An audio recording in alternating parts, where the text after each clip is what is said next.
Honestly, we got a hard mulligan for the Galvanizer. What just popped up here? Okay, close that. Hard mulligan for Galvanizer. No other cards really matter early. You really want to just draw for that. Crystology, actually, you don't want to get rid of Crystology. Crystology is always a keep as well. Keep that in mind. It's important. Turn 1 plays are never good against with this deck.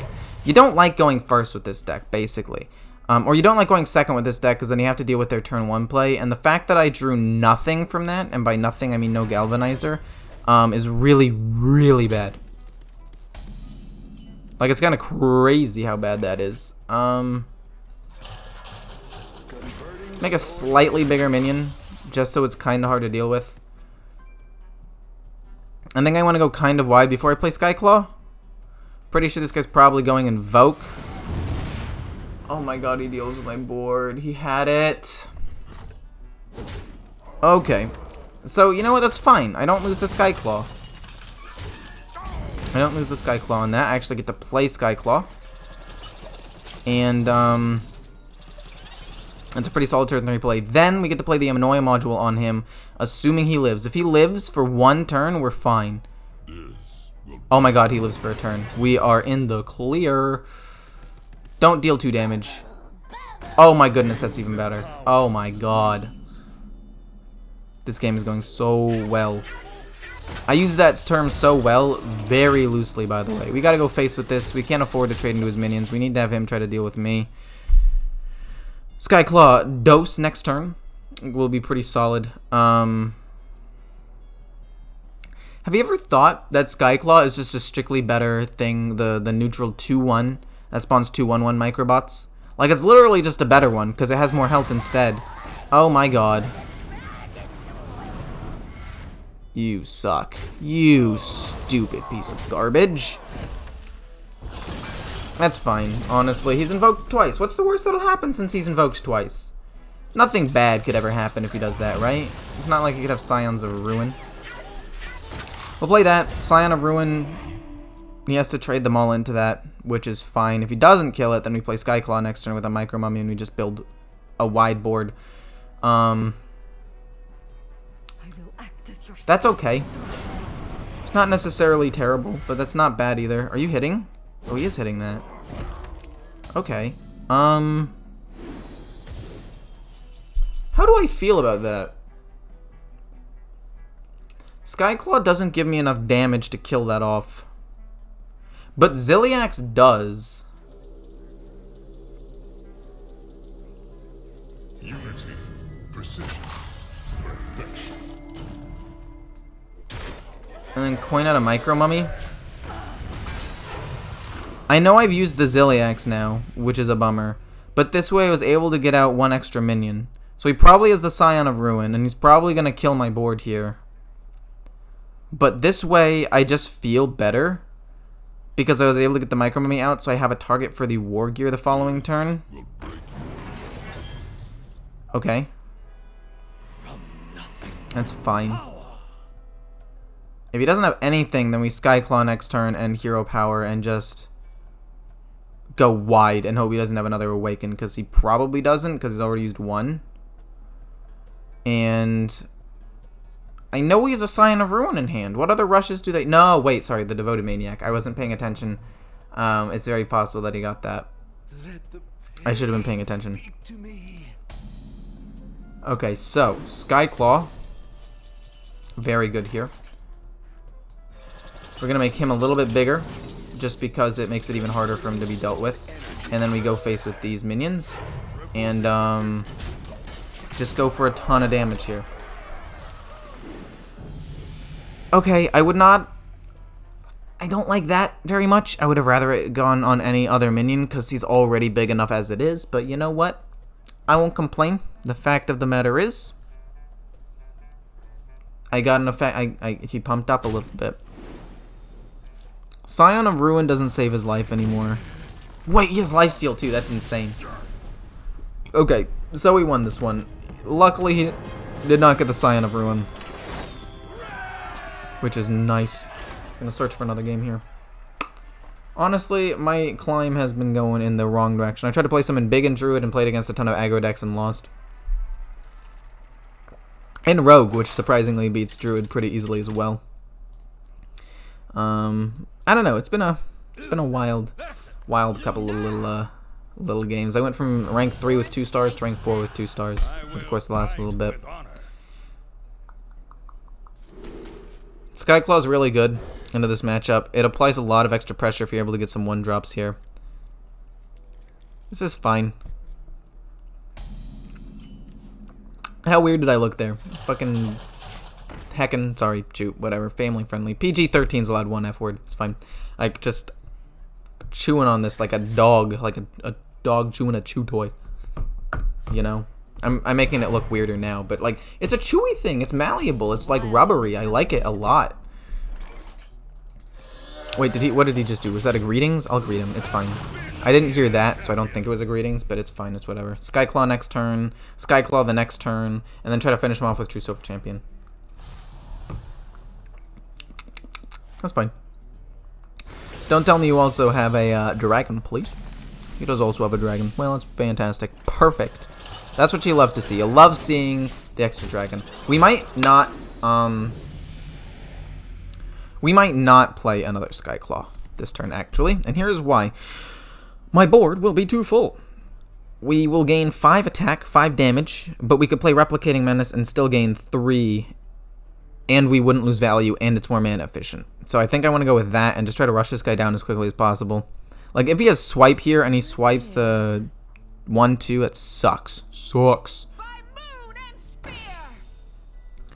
Okay. Kind of sad. We're gonna play this. We're gonna trade this in. And then we're gonna put this on this. Now, let me explain that choice while he's going. Basically, the reason why I did that is 2 things. 1, by not trading this in, yes, he has a death rattle, which is nice, but I didn't want the death rattle to go off, because if he has swipe, this now lives. Oh, does he make it a 5/5? Oh, he gets 2 of them. That's fine. We just got to keep pushing face, honestly. Wow, he's been able to efficiently deal with my board every single time, man. Go face with this. Do I want to trade in with these 2? Yeah, I don't want him to be able to freely deal with that 4-2, so fine. So he's going to play a thing. We're going to hope that what he gets from his side quest is something weak. And hope that it's just not a Winged Guardian. That's pretty much it. If he doesn't get a Winged Guardian, we're not in the clear, but we're fine. Anyway, we didn't want that to happen because the 2/5 wouldn't die to swipe. No, don't get a big boy. You got him. Oh my god, are you kidding? Are you joking? You got a Zilliax off of that? You fool! You're so... Oh my gosh. I'm upset. I'm upset. I don't know how else to put this, man. We'll kill that off. We'll play a stupid 1-2 and we'll keep going face, man. What do you mean that minion already attacked? Oh, it was just bugging out. Oh god, dude. We are in a bit of a pickle. He's not quite yet at the turn we can play Winged Guardian because everything has been embiggened, so everything will cost a little bit more. We have a True Silver Champion out. That's a 6/10 though. Holy crud. I don't lose yet, but if I don't draw something huge, if I don't draw like Snip Snap or Zilliax or War Gear, or I guess Replicating Menace, or like Blessing of Kings, or like Annoy Module, if I don't draw something really good, I'm gonna lose. Please don't draw me like a 1-drop. Oh, and we got the Zilliax. Whew, okay, so how do I want to play with this? I want to hit that first, Zilliax this, so I can gain more life, right? So we're dumping our hand. That's just a given. I could have put Zilliax on this, to be honest, because now this puts me in an awkward position where I feel like oh man. If he has swipe, I am just in a terrible, terrible spot. But we're gonna assume he doesn't have swipe. If he had swipe, he would have used it on a previous board, I feel like. Just don't have swipe, man.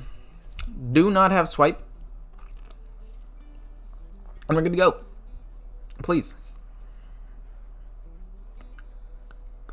Dude, I feel like I'm super weird just chewing on this thing. But I'm telling you, this thing is made of rubber and it's just super chewable. It's so chewy. Let's see. Winged Guardian, probably. Or a dragon. He's hovering a dragon pick. And he has the swipe. That's just great. Okay, so there are a lot of things that could potentially win me the game here. Blessing of Kings, Replicating Menace. Not that. Literally 1, 2, 3, 4, 5, 6. 1, 2, 3, 4, 5, 6, 7 cards won me the game there. But I didn't draw any of them. Which kind of sucks. We flood, we hit face. Dude, I tried to hit that end turn button so many times and I missed every single time, man. This matchup should be so good for me, man. Oh my god. I played into the swipe. But the Ziliax could have gone on anything, right? I misplayed that so hard. Replicating Menace should have gone on the other dude. Wait, do I still win? On the bright side, I still win. But yes, I understand that the Ziliax should have gone on the 3/3. Because that still would have died with the thing. And my other guy would have had 2 health. And that 2 health would have lived a swipe. I didn't realize it only added up to 4. That was way more stressful than it needed to be. I'm just going to kill him, not BM him. I'm not that kind of guy.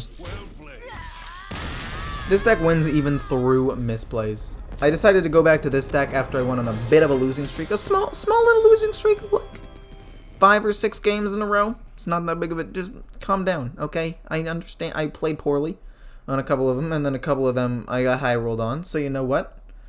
It's fine. It's a card game. Luck's like this happens all the time. How many games do you think it should take to hit Legend? Because I've already played 100, and I've gone 4 stars. Like, I was in rank 3 not too long ago, so hopefully this swings backwards. Or not backwards, but back in the positive direction. But, like, this climb has been a little more difficult. I mean, to be fair, the meta changes every single week, so, like, climbing's kind of hard. But, I don't know. Anyway, this deck, I will say one thing about this deck real quick before I stop my whole spiel. 2 things, actually. 1, full aggro deck. You need to know when to go wide or, big. Into Druid, you normally want to go big, but I didn't really have that many big minions, like big magnetic things like Blessing of Kings or War Gear or Annoy modules and stuff like that, so I wasn't able to go big. But normally you do, because it's hard for them to deal with that, because they only have swipe as their main source of single target removal. But into other decks that have a hard time dealing with wide boards, like Rogue, you want to go wide. So you just need to figure out like certain matchups when you're gonna want to go wide, when you want to go tall. Druid is tall. Hunter is probably wide because they need to unleash the hounds, and that's really the only thing. Mage is a bad matchup along with Warrior, so that one, it doesn't really matter. Just do whatever you are given and hope to rush them down as quickly as possible. So basically, I guess kind of tall, but like, no. Into those matchups, you want to spread it around a little bit. And try to keep all of your minions out of the range of getting killed by certain removal. Like Blizzard, if you can, snip snap on multiple minions so Blizzard doesn't quite kill them and stuff like that. Same with Warrior to get around like Warpath or Awaken or get them all to 4 health so Scion of Ruin doesn't kill you and whatnot. Paladin, they're going aggro too. You just play everything you can and hope to rush them down. Shaman, nobody plays Shaman. And Priest is just screw Priest. If you're playing against Priest, just hope they don't have all the removal that they need on curve without any draw. Like, that's the worst part, man. Like, the fact that they have the removal on curve when they need it, and they don't even have extra card draw. I don't know. If you're playing against Combo Priest, which I played against one recently, just hope you're going first, and if you can, kill their 1/2 immediately, and their Northshire Clerics immediately, and their Wild Pyromancer immediately. So, like, Gobbo Glide Tech, don't want to play for tempo. You want to play to remove those specific targets. And that's how you win in that one. And yeah, that's about it. I hope you guys enjoyed. Oh yeah, one more thing. If you want to get rid of the Blessing of Wisdom and put in Octosari, that is definitely a viable thing. I personally don't do it because I like having the option to draw a little bit earlier on. But being able to entirely refill your hand and have an 8/8 isn't that bad. It feels gross into Rogue though because of sap, but like for the most part it's fine. Like even if he does have a removal for it, it's fine. And at that point, since you're a hard aggro deck, you probably are in slight control of the game anyway, or the board was just wiped and you're playing that to like develop your new board. So like in multiple cases it's decent. I just like having the option to draw Blessing Wisdom earlier, because like if you've gotten to turn 8, you're in a bad position. But it's kind of like Myro's Unstable Element, where it's like a Hail Mary. If you don't get what you need right then and there, you lose. It's just like a delayed, more expensive Myro's Unstable Element. So like it's okay. It has definite pros and cons, and I think it's up to you to decide which one you want. I think they both will. It's a 1 card difference, but I don't know. If you guys want to make the change, you guys can. It's up to you. Hope you guys enjoyed. See ya. This took way too long for my whole spiel on the deck. I'm sorry.